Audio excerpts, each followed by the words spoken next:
여러분 안녕하십니까? 라디오 전망대 이용선입니다.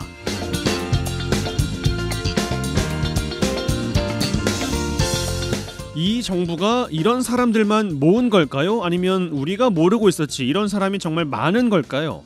김영석 독립기념관장 임명 당시에 일제강점기 우리나라 국민의 국적은 일본이라는 발언을 해서 역사관이 문제가 된 바 있죠. 지금까지 사퇴 요구가 나오고 있습니다만 자리를 보존하고 있고, 김문수 고용노동부 장관도 인사청문회에서 같은 주장을 펼쳐 많은 비난을 받았습니다. 비난을 이겨내고 장관의 자리에 올라 있는데, 최근 국회에서 여전히 일제강점기 우리 국민의 국적 일본이라고 생각하느냐는 질문에 다시 대답했습니다. 그럼 국적이 어딥니까? 일장기를 달고 뛴 송기정 선수가 잘못된 것입니까? 강제로 일장기를 달고 뛰어야 했던 그 엄혹했던 시절, 금메달을 땄음에도 불구하고 올리브 나무로 일장기를 가렸던 송기정 선수의 정신, 그 일장기를 지우고 보도했던 우리 언론의 저항 정신, 왜 도대체 모르고 있는 것인지 참 궁금합니다. 김문수 장관은 모르는 게 더 있습니다. 사도광산에 끌려간 우리 국민이 강제 동원인 것이냐의 질문엔 공부를 하지 않아서 모르겠다라고 답했습니다. 어설프게 역사 왜곡을 할 바에야 모르는 걸 공부하는 편이 낫겠습니다만, 장흥에서는 일장기를 닮은 이 통장 배지를 배부했다가 일부에서 배지를 받을 수 없다고 하자 모두 회수하는 촌극이 벌어졌습니다. 위로부터 아래까지 총체적 난국인데요. 그야말로 역사 교육은 받았을 나이에 다시 학교로 돌려보낼 수도 없는 노릇이고 참 암담합니다. 오늘 라디오 전망대가 준비한 소식입니다. 지역 소식들 뉴스 브리핑 통해서 들어보고요. 매주 화요일 코너 언더독 문화산책 이어집니다. 지금 바로 시작합니다.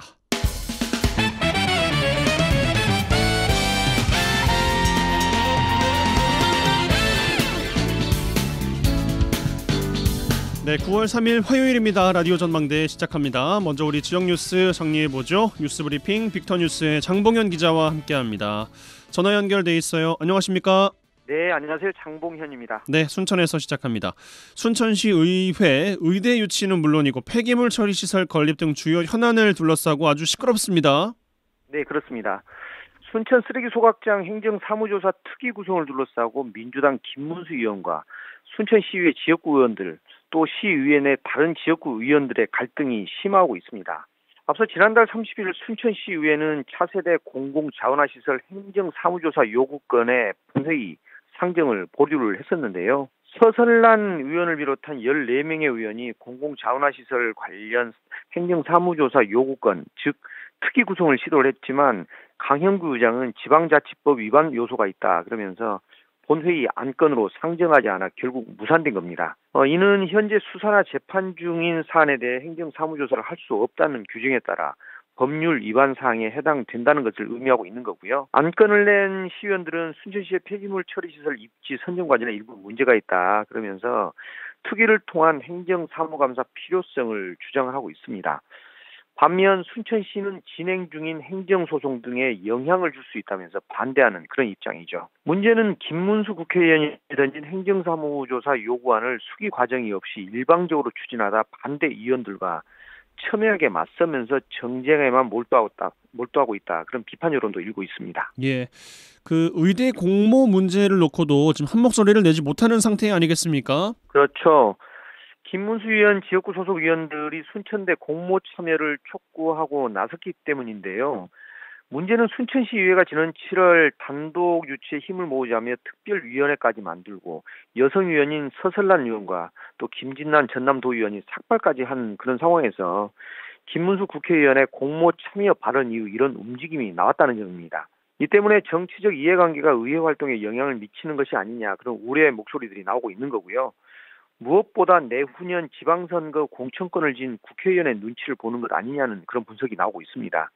주요 현안을 놓고 자신들이 결정해놓고 또다시 번복하는 그런 웃지 못할 모습이 연출되고 있는 거죠. 지역에서는 순천시 의원들의 입장 차이가 잇따라 표출되는 것과 관련해 정치적 이해관계가 아닌 지역사회의 의견 수렴과 내부 공론화를 거친 의정활동이 필요하다 그렇게 지적하고 있습니다. 예, 그런데 그 쓰레기 처리장 행정조사 특위 무산과 관련해서 김문수 의원이 또 한마디를 했어요. 네, 맞습니다.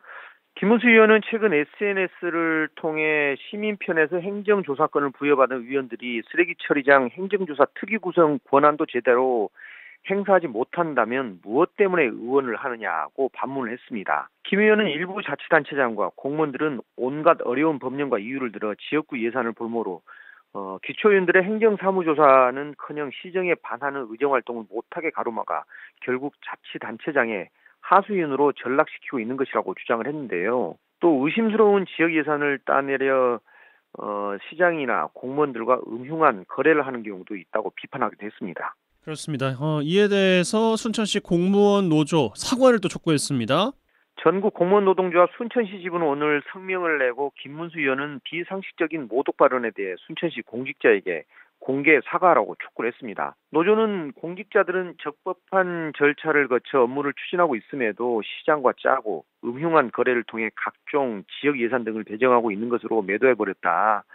행정을 심각하게 폄훼하는 비상식적인 행태로 2천여 공직자에게 모욕감을 줬다고 비판을 했는데요. 또 김 의원은 상처받은 순천시 2천여 공직자에게 공개 사과하고 만약 합당한 내용의 사과가 없을 경우에 전 공직자와 시민, 인권단체 등과 연대 투쟁할 것이라고 경고했습니다. 예, 알겠습니다. 다음 소식.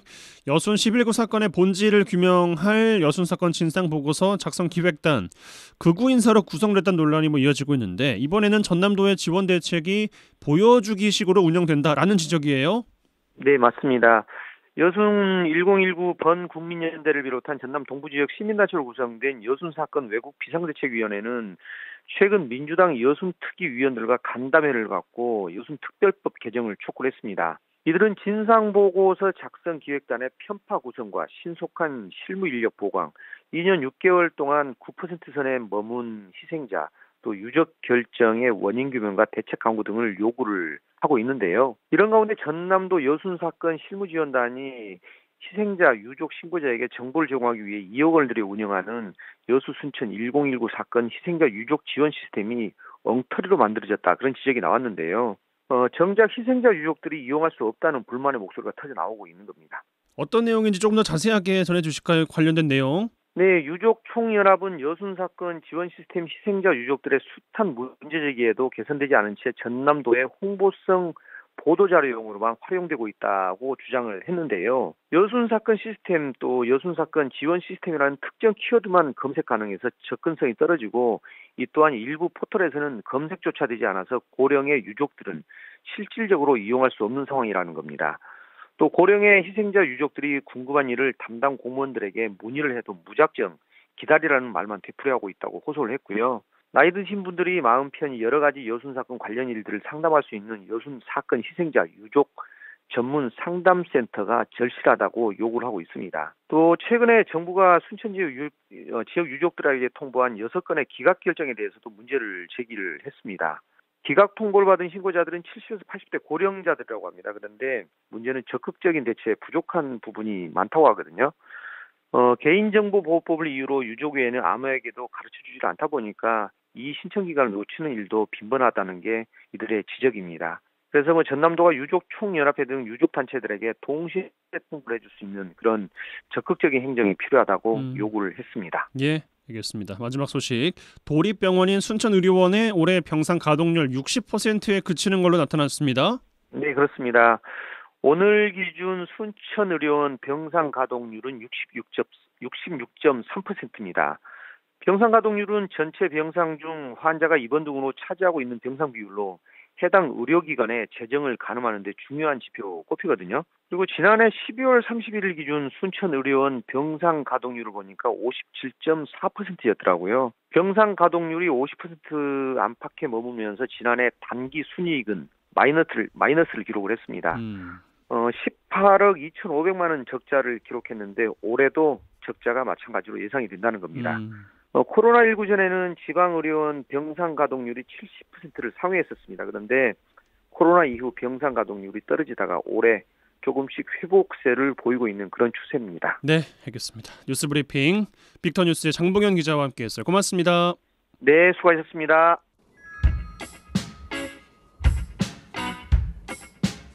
그들의 이야기가 수면 위로 올라옵니다. 탑독이 되는 그날까지 언더독 토론. 우리는 패배하지 않는 매주 화요일 전남 동부권 언더독들의 핫한 토론 언더독 토론 시간입니다. 오늘 두 분과 함께 할 텐데요. 한 분씩 소개해드리겠습니다. 순천시의회 이봉남 의원 어서 오십시오. 네, 오랜만에 인사드립니다. 순천시의회 이봉남 의원, 순천의 큰딸입니다. 네, 광양시의회 백성호 의원 어서 오십시오. 네, 반갑습니다. 더 나은 해를 만드는 진보당 광양시의회 백성호 의원입니다. 네, 9월입니다. 예, 어떤 한 주 보내셨는지 먼저 배경께 드릴까요?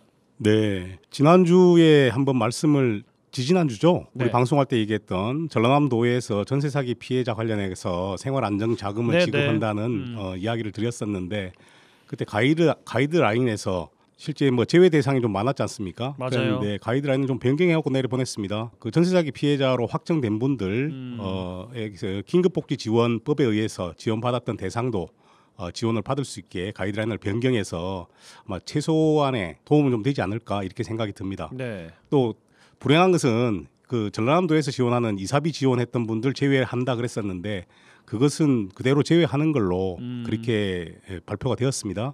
그래서 좀 아쉽다. 한 제외 대상은 구제가 되었지만 또 한쪽에는 다른 집단은 안 됐으니까. 그쪽에는 제외가 안 돼서 이사비 지원받은 분들은 100만 원 정도 선 안에서 지원받은 차액분만 지원받을 수 있게 돼서 제대로 변경이 된 건 아닌 것 같다라는 좀 아쉬움이 좀 드는 가이드라인 변경 내용이었습니다. 네, 네. 알겠습니다. 이봉남 의원님 어떤 한 주 보내셨습니까? 네, 저는 지금 요즘 순천이 아주 시끄럽던데. 시끄럽죠. 예. 시의회도 시끄럽고 또 그러게 지역사회도 말이에요. 좀 시끄럽고 좀 갈등이 좀 많습니다. 네. 순천이. 고민이 많으실 것 같아요. 예. 갈등은 또 갈등대로 또 화합은 화합대로 지금 한창 그 지역 읍면동에서 주민총회를 하는 시기거든요. 네, 그래서 저도 뭐 지역구가 5군데인데요. 지난주에는 3개 동에서 또 주민총회를 위한 사전투표를 각 이렇게 권역별로 돌아가면서 추진을 했어요. 네. 그래서 사전투표 진행하는데 가서 저도 좀 안내도 하고 저도 투표하고 함께 좀 격려하는 시간을 좀 가졌고요. 상반기 때 수세미를 좀 심었잖아요. 네. 그래서 중간에 이제 벌써 열매가 많이 열렸어요, 수세미가. 그래서 중간에 이제 좀 그 제초 작업하고 수세미 익은 거 좀 따서 좀 말리는 작업을 좀 한번 했습니다. 네, 바쁘셨네요. 예. 네. 자, 현안으로 들어가겠습니다. 3가지 주제 준비되어 있는데 먼저 제가 드릴 주제입니다. 부영그룹의 핵심 계열사는 아무래도 부영주택이죠. 알려지다시피 지역의 지구개발 사업에 참여해서 아파트 짓는 사업들 하고 있습니다. 그런데 각종 특혜 의혹부터 부실 개발 논란 끊이지 않고 있는데 부영그룹의 개발 사업 가운데 지역에서 논란이 되고 있는 부분부터 좀 짚어보겠습니다. 여수에서는 첫 부영의 임대 아파트인 여수 문수 부영 1차 아파트 재건축이 20년 이상 방치되고 있다라는 문제 있고 광양의 목성지구 개발 관련해서도 이야기가 좀 나오고 있는 것 같은데 백의원께 먼저 드리겠습니다. 실제 저희 지역에서도 부영주택이 도시개발 사업을 하고 있고 아파트도 짓고 있습니다. 광양읍 목성리 일원인데 실제 이게 지금 그전에 LH가 사업을 포기하면서 2014년 1월부터 부영주택이 사업을 시작을 했습니다. 네. 근데 지역민들의 기대와 다르게 사업의 진척이 좀 빠르게 좀 진행되지 않는다라는 이야기가 있었고 지역구로 두고 있는 이명석 도의원께서 5분 자유 발언을 했더라고요. 네. 그래서 여기서 여러 가지 문제 제기를 했었는데 물론 사업자 입장에서 여러 가지 그 사업을 원활하게 진행하지 못하는 이유가 있긴 하겠지만 당초에 사업하겠다는 대로 지금 진행이 안 되고 있는 부분에 대한 문제 제기였던 것 같습니다. 제가 확인해 보니까 실제 5분 발언했던 의원님하고도 실제 이제 통화를 해봤고 그래서 도시개발 사업에 대해서는 좀 미온적이다. 대신에 아파트 짓는 데만 너무 열을 내는 거 아니냐 이런 이야기를 좀 주로 많이 하시더라고요. 그래서 나름 일리 있는 얘기다라는 생각이 좀 듭니다. 그래서 지금 현재 지어진 아파트 같은 경우도 원래 당초에 조건부 승인이 된 게 뭐냐면 고속도로변에서 발생하는 소음으로부터 주거 안정을 위해서 방음벽을 설치하는 게 조건이었습니다. 네. 근데 준공 승인 들어올 때 방음벽이 설치가 되지 않아서 지금 현재 소음으로부터 안전한 지역만 부분 준공되어서 입주를 지금 하고 있습니다. 그래서 지금 현재 이제 한국도로공사하고도 협의해서 지금 방음벽 설치할 계획도 있고 아마 그 유지관리비로 인해서 서로 간에 지금 이견이 있어가지고 아직도 사업이 지금 제대로 진행되지 않고 있거든요.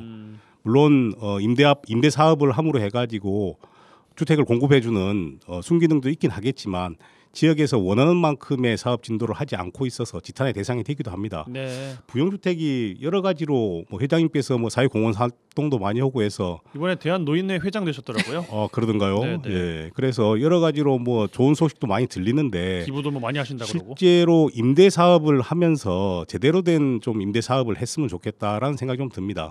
네. 현재 그러고 있는 상황입니다. 네. 이봉남원님 부영 관련해서 뭐 여러 가지 이슈들 있어 왔고 뭐 지금도 진행 중인데 어떤 것에 주목하고 계세요? 혹시 뭐 여수나 광양에서의 부영 건설 관련해서는 또 해당 지역에 또 여러 또 현안들이어서 뭐 기사를 봐서 이제 뭐 알고는 있습니다만은 순천 같은 경우는 지금 또 신도심 쪽에 부영 아파트가 좀 공실률이 많거든요.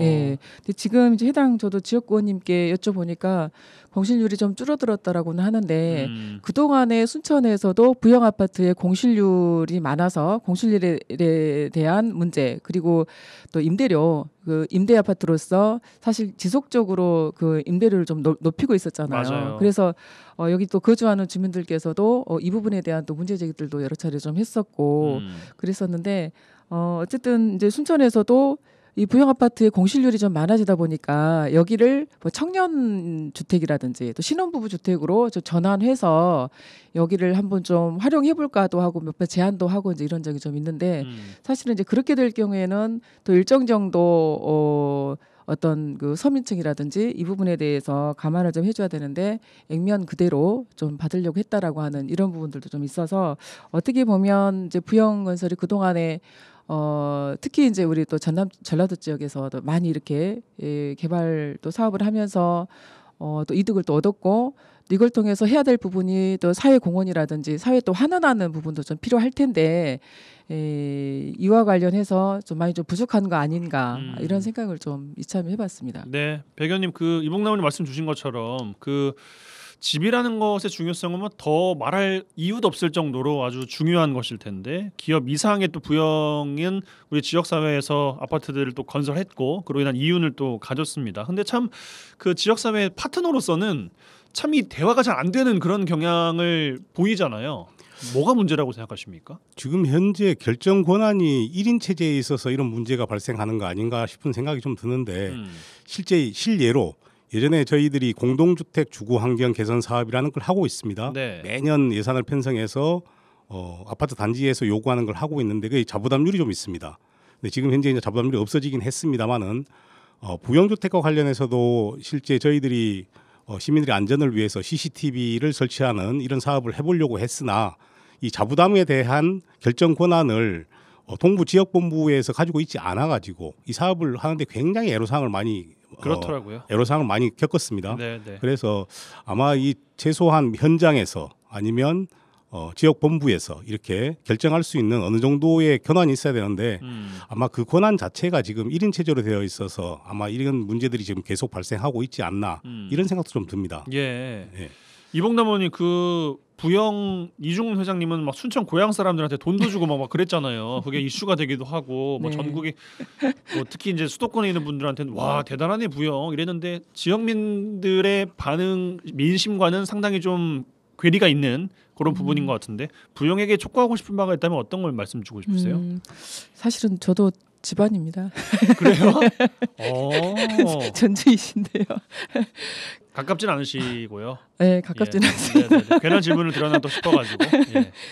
좀 아쉽죠. 사실은 이제 우리 순천만 봐도 우리 그 원도심에 지금 이제 구 삼산중학교 부지라든지 그 외에 사실은 주민들에게 필요한 어떤 복지 사업이라든지 또 사회 공헌과 관련된 부분들이 사실 좀 산재해 있거든요. 네, 그래서 저는 이왕에 아까도 말씀드렸지만 사실 지역민들이 사실은 살린 저는 좀 기업이라고 생각을 해요. 그룹이라고 생각을 하거든요. 또. 그래서 그렇다고 하면 다른 지역에도 또 사회 공헌 사업들을 좀 하시잖아요. 네.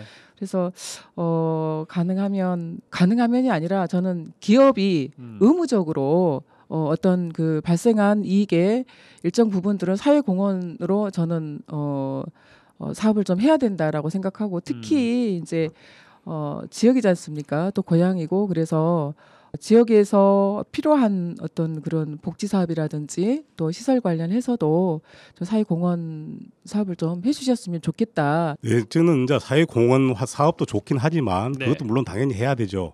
근데 지금 임대 사업을 많이 하고 있지 않습니까? 그러면 임대 아파트의 주인은 임대 사업자입니다.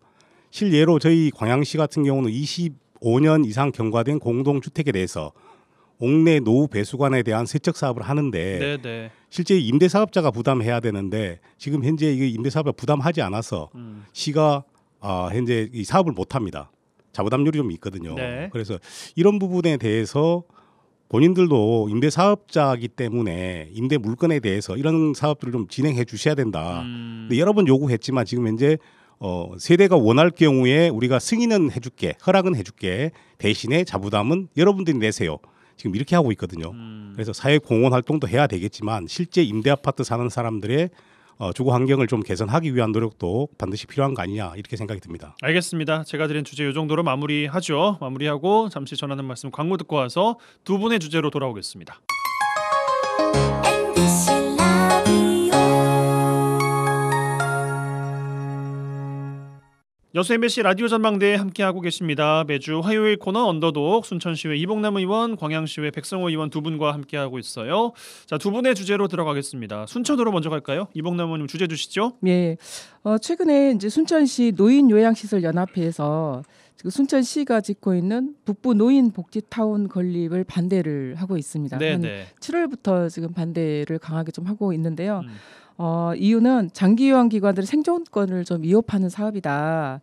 그래서 지난주에 이제 28일 날 반대 기자회견도 하고 또 평화시위도 좀 했고 우리 그 시의회 해당 상임위원회와 간담회도 지난주에 좀 거쳤는데요. 네. 이 순천시가 준비하고 있는 북부 노인복지타운은 그 서면에 한 1만 5천 평방미터 정도 부지에 국비 52억, 도비 6억, 시비 237억을 들여서 총 한 295억인데요. 지상 3층, 지하 1층 해가지고 치매 전담형 요양시설하고 또 북부 노인복지관 이걸 짓기 위해서 지금 행정 절차 진행 중에 있습니다. 네.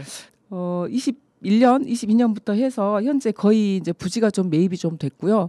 행정 절차도 좀 많이 좀 진행이 돼서 이제 조금 있으면은 착공에 들어가려고 하는 그런 시기입니다. 어떤 말씀을 주고 싶으신데요? 예.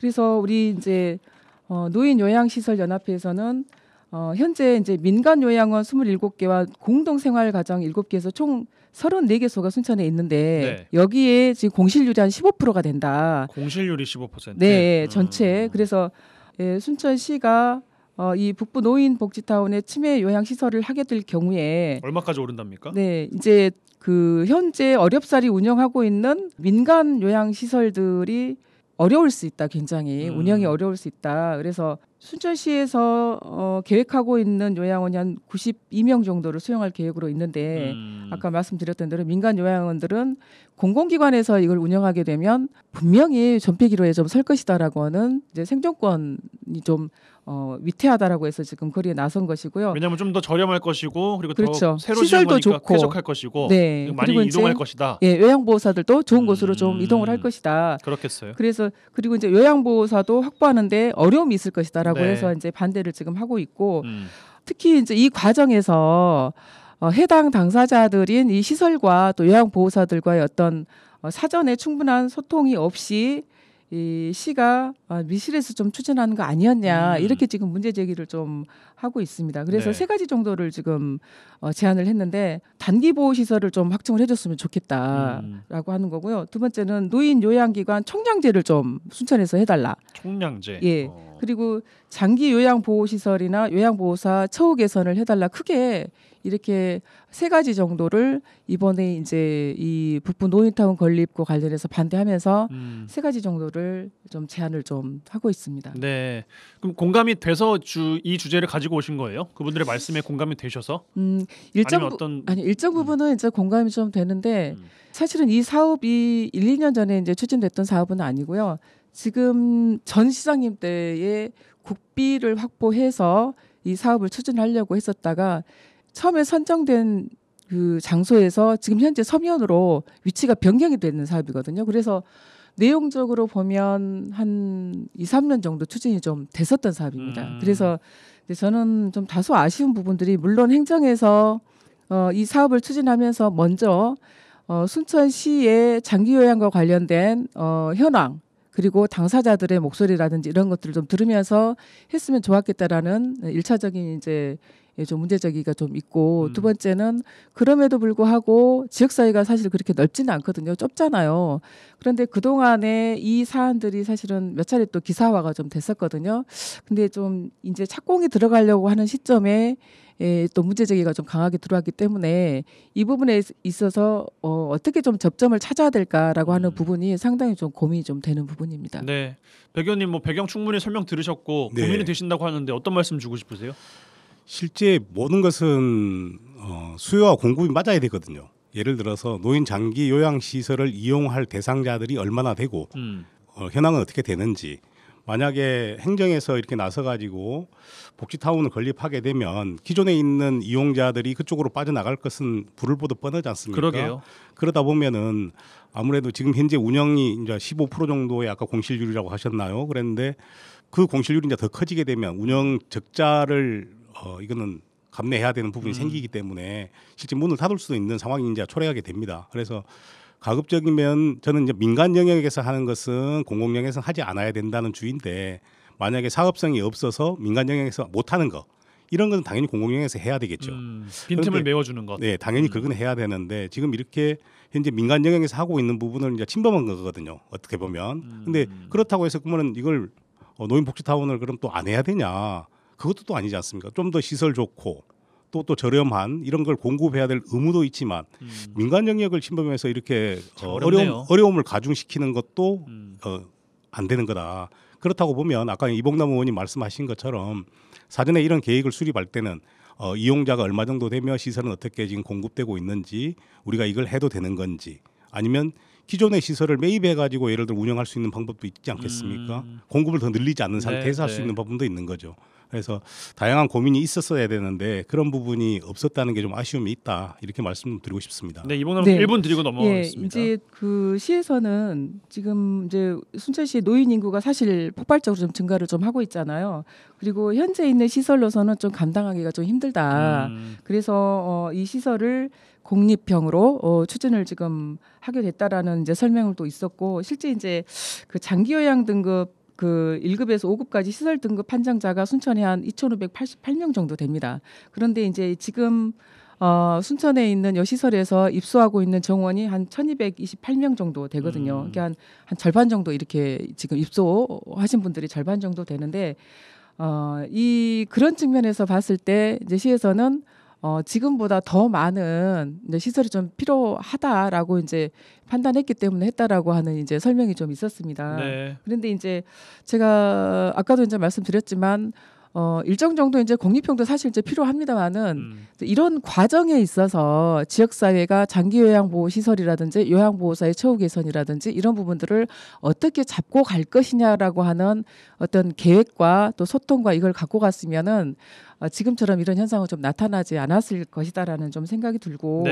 지금은 이제 좀 그 패러다임이 좀 바뀌어야 된다라고 생각을 하는데 어떤 이게 그 가능하면 최대한 시설 이용을 좀 점점 줄여야 되지 않겠는가 싶습니다. 그 얘기는 뭐냐면 시설을 들어가기 전에 미리 그 치매 예방이라든지 그러니까 예방 사업들이 먼저 좀 선행이 좀 되어야 되지 않을까 이렇게 좀 제안을 하고 싶고. 알겠습니다. 네. 예, 이 정도로 하시죠. 예. 네네.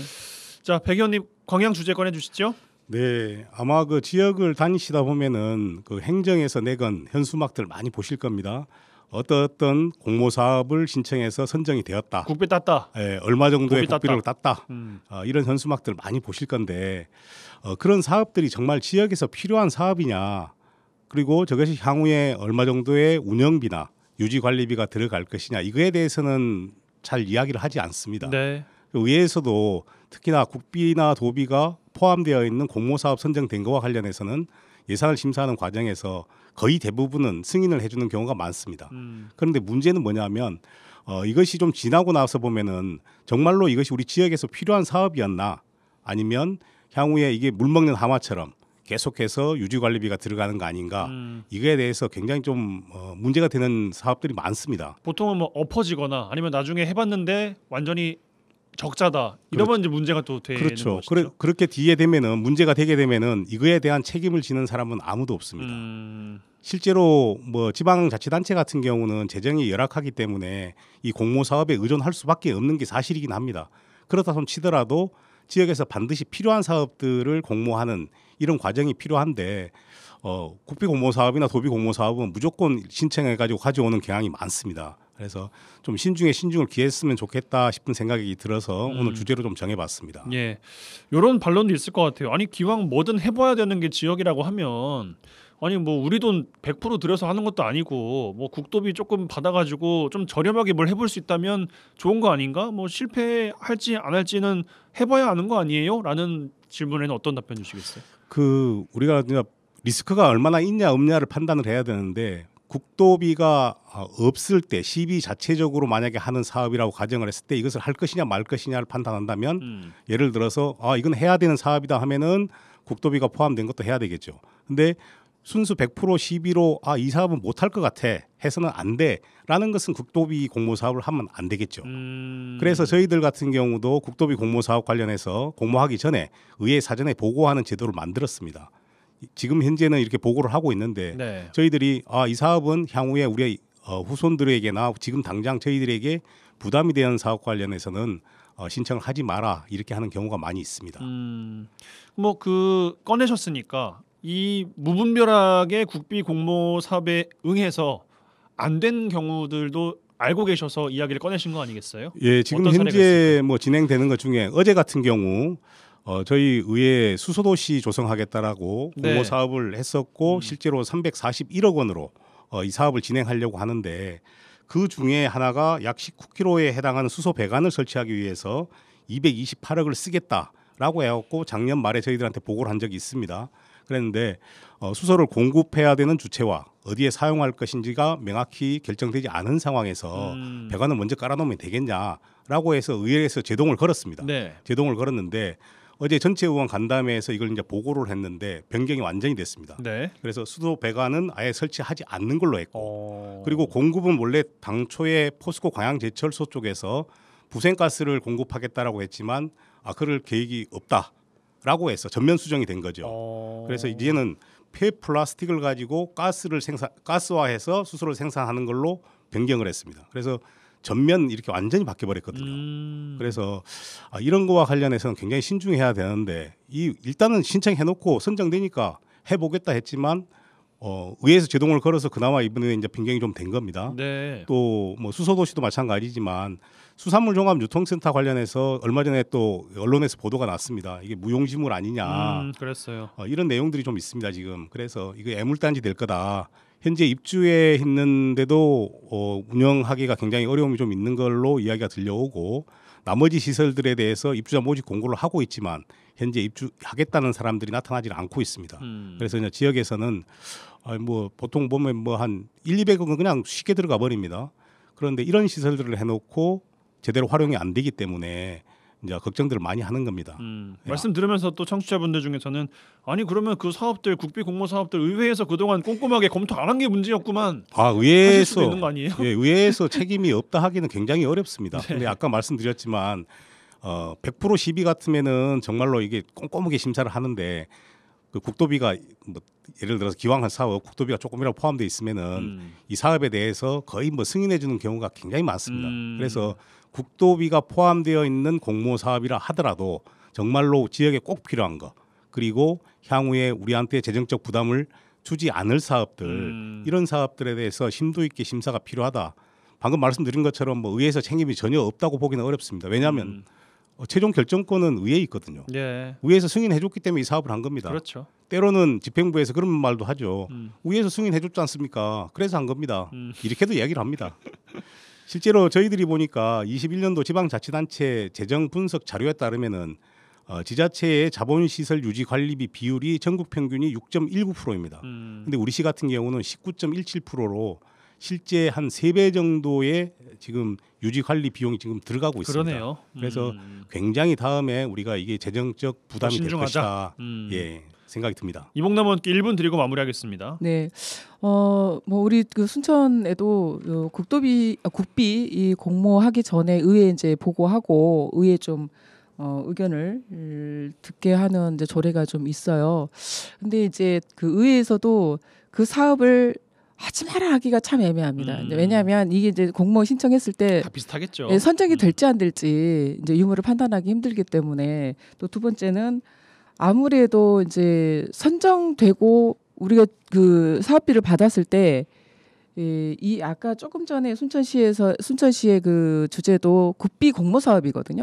네, 국비 그렇죠. 공모 사업인데 이 국비 공모 사업 선정되고 나서 이해 당사자들이라든지 처음에 시작하기 전에 정말 제대로 이 추진을 해야지 이 지역사회 갈등이 없거든요. 그리고 중간에 그렇지 않으면 이게 그 추진을 못하게 되면 또 포기하게 되거든요. 그래서 물론 이제 공모를 할 것인가 말 것인가도 중요하지만 이미 선정이 되고 나서 국비를 우리가 받게 되면 사업 추진하기 전에 처음 시작하는 것이 굉장히 중요하다.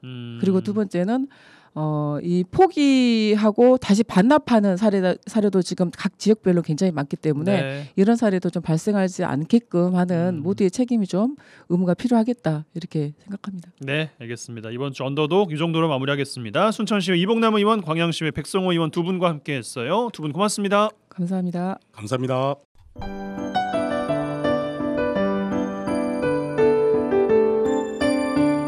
라디오 전망대 문화 산책. 네, 문화 산책 시간입니다. 김지연 리포터 나와 계세요. 어서 오십시오. 안녕하세요. 네, 이번 주는 어떤 분 만나고 오셨습니까? 네, 광양에서 연극을 꽃피우려는 최보람 배우를 만나고 왔습니다. 네. 네, 유학 이후에 백제예술대에 출강하면서 지역의 청소년 후배들을 교육하기도 하는 이 고향과 인연을 계속 이어왔는데요. 결혼을 하면서 잠시 멈췄던 이 배우의 길을 고향에서 후배들과 함께 걷기 시작했습니다. 역할에 몰입하면 눈빛부터 달라지는 최보람 배우 만나보시죠. 안녕하세요. 저는 올해 39살이고 아들 둘을 키우고 있는 광양의 최보람이라고 합니다. 사실 어렸을 때부터 연기라는 걸 참 좋아했던 것 같아요. 그래서 초등학교 때는 그때 당시에 그 룰라의 날개 잃은 천사를 친구들 앞에서 춤을 췄었거든요. 그걸 기점으로 중학교 가서는 축제 때 무대에 처음으로 올라가는데 그게 너무 좋은 거예요. 고등학교 올라가서는 연극부에 들어가서 이제 연극이라는 거를 이제 올리고 심사위원 분이 백제대 그 교수님이셨어요. 그래서 거기에 들어가서 공부를 하다 보니까 이게 제가 하고 싶어서 하는 연기인데 제가 항상 하면서도 뭔가 부족하다는 걸 느꼈어요. 그러던 찰나에 스타니슬랍스키를 어떻게 볼 것인가 저자 나상만 교수님이 미국에서 스타니슬랍스키를 통한 연기를 이제 공부를 하신다고 하셔서 이제 유학을 가게 됐죠. 한국에서 대학을 다니다가 배우고 있는 것에 만족감을 느끼지 못하겠다. 뭔가 더 있는 것 같은데 이게 뭘까라는 궁금증이 생기면서 유학길을 떠나게 돼요. 저 미국 소재에 있는 스타니슬랍스키 오브 에이틴 컬리지라는 곳인데 거기에는 그 나사만 교수님도 슈킨 대학에서 그 수업을 하셨어요. 그리고 그 슈킨 출신 선생님들이 몇 분 오셔가지고 같이 이렇게 원하는 친구들끼리 모여서 공연도 올리고 연극뿐만이 아니고 그 뭐지 단편 영화도 찍고 기초 단계부터 이렇게 수업을 했던 곳이었어요. 가고 나서 수업을 들으니까 소름이 너무 끼치는 거예요. 그러니까 제가 좋아서 연기를 했지만은 이렇구나. 진짜 기본적인 거. 그다음에 이제 제가 거기서 제일 땅 한 대 맞았다고 해야 되나 했던 부분은 배우의 사명감에 대해서 말씀을 해주셨어요. 배우 일을 하다 보면은 유혹이 많은데 그 유혹을 뿌리치고 끝까지 배우로 갈 수 있는 힘, 그거는 사명감이 필요하다. 다른 새끼로 빠지는 경우가 많거든요. 그런 위험성이 많기 때문에 더욱더 사명감을 가져야 된다. 그 부분 한 가지와 그 다음에 연기적인 기본적인 거 어떻게 시작을 하고 얼마나 중요한 것인가에 대해서 배웠던 것 같아요. 연기술보다는. 연기적 기초적인 자세. 연극을 할 때는 서브텍스트, 그 장면에서의 해야 될 일, 그 다음에 극에서 해야 될 일, 이 정체적으로 해야 될 일, 그 다음에 멀리 봤을 때는 배우로서 내가 이 연기를 해야 되는 목표, 사명감이 있어야 된다라는 걸 알려주셨는데 그 수업이 저한테 와닿더라고요. 공부를 하고 이제 한국에 와서 백제예술대학이라는 곳에서 이제 시간 강사로 수업도 하고 공연도 이제 몇 번 올리고 이제 결혼을 하고 그때 수업을 하면서 제가 임신 준비를 좀 여러 번 시도를 했었거든요. 근데 임신을 여러 번 시도를 해서 임신은 됐으나 성공이 계속 안 됐었어요. 자주 유산이 좀 자주 돼서 그때 정신적으로도 많이 힘들고 신체적으로도 많이 힘들었던 시기여서 그때는 항상 연계끈을 놓지 않는다고 생각을 하고 공부를 하거나 공연을 올렸었는데 이제는 좀 쉬고 싶다라는 생각이 들더라고요. 그래서 1년 정도 아무 생각하지 않고 남편이랑 그냥 신나게 놀고 재밌게 여행도 다니고 하다 보니까 한 1년쯤 됐을 때 진짜 기적처럼 딱 아이가 생기고 그게 이제 지금의 첫째 아들, 그 다음에 연달아서 둘째 아들 이렇게 키웠어요. 5년 동안. 근데 딱 5년째 되니까 이 안에서 몸에서 뭔가 미치겠는 거야. 이게 무슨 감정인지 모르겠어요. 한 1, 2년 동안 아기를 가질 준비, 그 다음에 이런 게 너무 소중하기 때문에 아이를 키우는 게 너무 행복했거든요. 힘들어도 힘든지 모르고 진짜 모유수도 제가 다 2명 다 돌 지나서까지 다 하고 뭐 직접 이유식도 만들고 이랬는데 뭔가 공허해요. 갑자기 나를 찾고 싶다는 생각이 갑자기 드는 거예요. 그때 마침 남편이 출장을 가야 될 일이 많대요.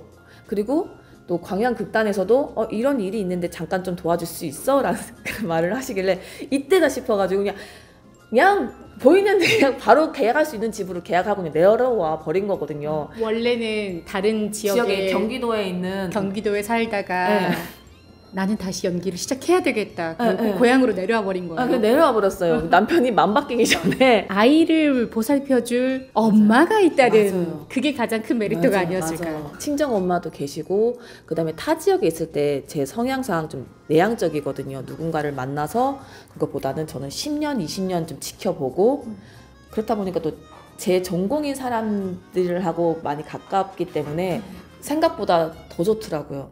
광양에 내려오니까 저는 내향적인 사람이라서 사람을 만나는 걸 좀 어려워했거든요. 만나면 회복의 시간이 필요하고 또 오랫동안 아이들하고만 있었기 때문에 거기에 익숙해져서 내가 친했던 사람들, 내가 같이 했던 사람들을 만났을 때 이게 잘 만날 수 있을까? 제가 사람을 많이 만나지 않다 보니까 언변이 많이 부족하고 이게 말하는 소통, 그 다음에 제 의도와 상관없이 상대방의 기분을 나쁘게 할 수도 있겠다 생각이 또 많이 들더라고요. 그런 걱정들이 많아서 만나는 게 무서웠어요. 그러고 나서 왔는데 너무 좋은 거예요. 예전에 같이 연기했던 사람들 만나고 그다음 선생님들도 만나고 하다 보니까 예전에는 보이지 않았던 것들이 또 보이더라고요.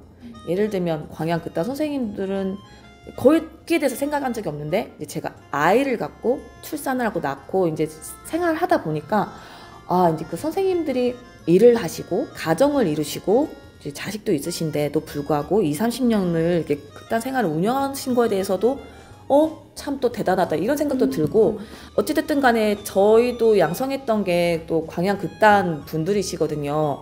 뭐 예를 들면은 저 고등학교 때 캐츠라는 공연도 보여주셨고 그 다음에 백제예술대학 그 강난진 교수님도 알게 된 것도 어쨌든 간에 극단을 통해서도 그렇고 그 다음에 나사만 교수님도 그 선생님들이 이렇게 연결이 돼서 제가 알게 된 거라서 갑자기 감사하다는 생각이 딱 들더라고요. 대단하시고 감사하다.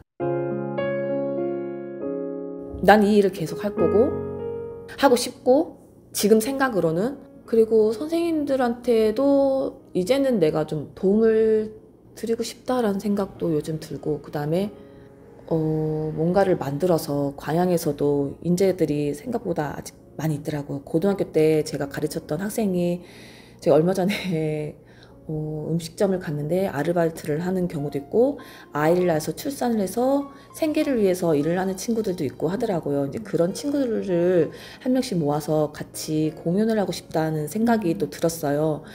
근데 이제 나이대가 그럼 선생님들, 그 다음에 20대, 30대, 40대가 다 어우러질 것 같다는 생각이 들어서 이제는 이제 그런 친구들이 아르바이트를 해서 이게 돈을 벌거나 하는 것도 좋지만 자기가 원했던 전문 분야를 또 해서 국한되지 않고 순천이든 여수든 광양이든 골고루 이런 배우들이 자유롭게 연기도 하고 공연도 올리고 이런 행사도 할 수 있는 기회를 같이 만들어가지고 하면 어떨까. 이제 지금 목표는 그거예요. 어떠한 단체를 만들어서 같이 으쌰으쌰 해가지고 공연을 올리기도 하고 광양을 좀 활성화시키고 싶다? 이런 마음? 근데 지금 이제 시작했기 때문에 많이 배우고 싶어요. 공연을 올린 지가 10년이 됐더라고요. 실질적으로 공연을 많이 올린 적이 없더라고요. 그래서 거기에 대한 부담감도 있고, 왜냐하면 제가 육아도 동시에 같이 하기 때문에 이게 육아를 하지 않을 때와 육아하고 나서 이 상황은 이거는 완전 다른 얘기더라고요. 저 혼자만의 욕심을 부려서 할 수 있는 일은 아니잖아요. 저도 가정에서 엄마의 역할을 해야 되는 사람이기 때문에 몸소 체험을 하면서 이런 것도 있구나, 이런 것도 있구나. 그래서 지금 배우는 단계는 것 같아요. 가정과 또 내 전문 분야를 동시에 진행을 시킨다는 것 자체가 정말 큰 결심을 해야 되고 주변에서 많이 배려를 해줘야 하는 상황이잖아요. 그렇더라고요. 더군다나 공연이라는 거는 딱 퇴근해서 또 아이들 보는 시간이 정확하게 짜여져 있는 게 아니고 그 낮밤이 없잖아요. 조율을 해나가는 게 굉장히 지혜가 또 필요하지 않을까. 맞아요. 현재로서는 아이들은 엄마가 많이 필요한 것 같아요. 엄마의 손이 많이 필요한데 제가 이거를 아이들과 같이 5년, 10년, 15년 멀리 봤을 때는 아이들도 엄마가 좋아하는 일을 열심히 하는 게 더 좋다고 생각할 것 같거든요. 제 생각에는. 근데 현재 아르바이트가 전쟁통이고 집에 가면 난장. 이게 제가 생각하는 이 상황하고 현실은 많이 다르더라고요. 제가 지금 생각하고 있는 일들이 정확히 어떤 길로 가는 건지는 모르겠지만 광양에서의 문화 발전이 조금이나마 발전했으면 하는 마음, 그리고 연기를 하고자 하는 배우들이 그런 공간이 없어서 지금 다른 일을 하거나 아니면 서울을 간다거나 다른 지역에 가서 공연을 한 사람들이 많고, 이런 부분에 대해서도 혹시 그리고 광양 문화예술 그쪽에서도 인지를 하셨는지 설문조사도 좀 많이 하시는 것 같더라고요. 발전하기 위해서 좀 노력을 하시려고 하신 것 같아요. 더불어서 같이 하고 싶은 마음.